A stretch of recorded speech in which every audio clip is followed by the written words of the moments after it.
As Ego returned home with her mother, she barely waited a moment before dashing off to Ije's house.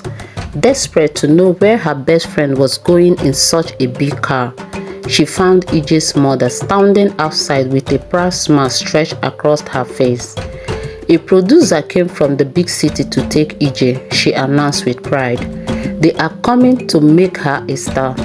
Very soon, you'll be seeing her name on television and hearing her voice on every radio station. Ego's heart swelled with joy.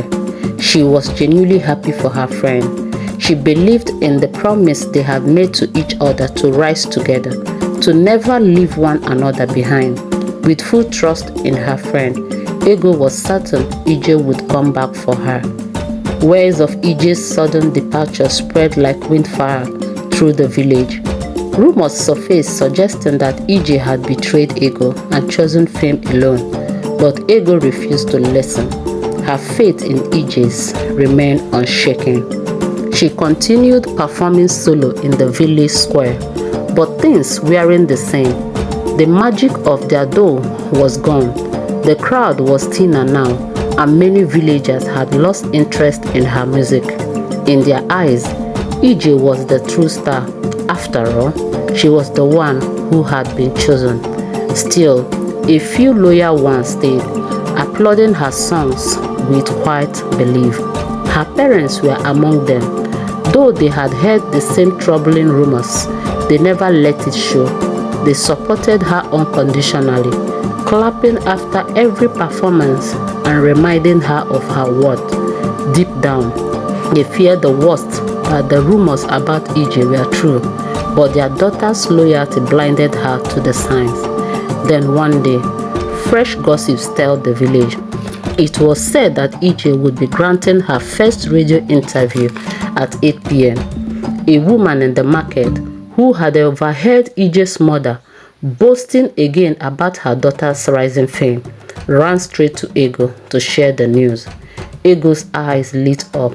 She dropped everything she was doing and hurried home. Barely able to contain her excitement, at exactly 8 p.m., she sat in the living room with her parents, the radio tuned in and her heart pounding.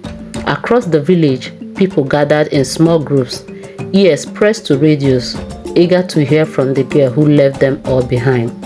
As the interview began and Ije's voice came through the speaker, Ego smiled. She listened closely, a soft glow on her face. But as the conversation continued, the smile slowly faded. I have always known I was destined to be a star, Ije said confidently. Even when I was younger, I was a light among my peers.